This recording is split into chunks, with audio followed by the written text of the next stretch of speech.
florist business, helping other women take back control of their lives.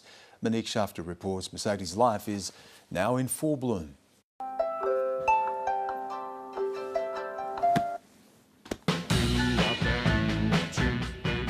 I have ice cream for breakfast. And I'm at the markets by 6:30. So we're an online business. We can deliver flowers anywhere in Australia. We also do events, we do weddings. Can you show me where your natives are? Oh, we've pretty much got all the natives on this side. Our specialty is natives because all of my staff is Indigenous. I'm really loving the kangaroo wool. Yeah, got a great colours there. You got your silver, your yellow and your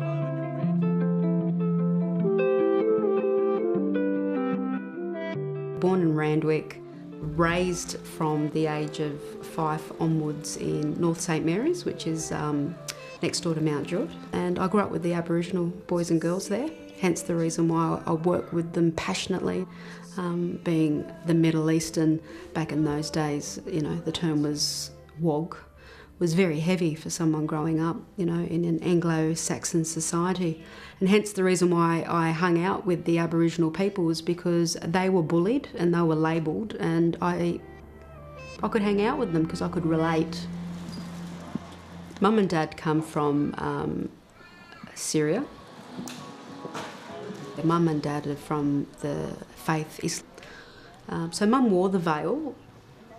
Yeah, it was a very interesting childhood. There was a lot of pain, of course, coming from a Middle Eastern background where women from a very young age are taught, you know, not to talk against the man, and men in the culture like gods. So if you're going to oppose what the God says, you know, like, you're going to be punished. For many years of my life, what drove me was fear, and it started at home. Dad was very strict. Gardening and flowers started really, really early in my life. Dad didn't allow me to go out with friends, so we had the best front garden in Cedar Crescent at North St Mary's. I used to garden every day after school, and it was my escape from the pain that I was going through. Okay. We're all done.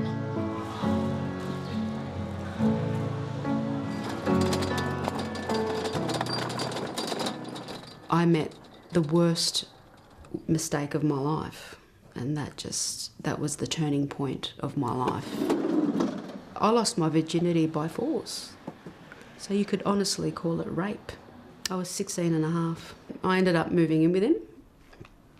He didn't allow me to do year 12. He stopped me from having friends, family. I was a prisoner in my own home. In the duration of being with him, I committed suicide. Unsuccessfully, yeah. Yeah, he left me. I don't know how a human being could get away with treating another human being like that. What I believe, and I'm 41 now, I believe you attract what you fear. You met another guy and that was pretty awful as well. The second time I decided to have a relationship, I met this young boy who, you know, sold me a dream that I believed. You know, I had told him what I went through, and he just used that as a license to abuse me, but at a different level of abuse. In what way? It was all sexual. This is why I believe, from the painful journey that I've had, that what saved me was being around flowers. I fell into floristry by force. It wasn't by accident. So when I graduated, I said to him, I said, I want to get into real estate. And he said, no, you're not going to get into real estate. You know, sluts get into real estate. He said, you can only work or study in an industry where it's predominantly women. Florist. So I said, what about floristry? He said, done. I had a very good reason to leave him. and I used it to the best of my ability. 17 years later, here I am.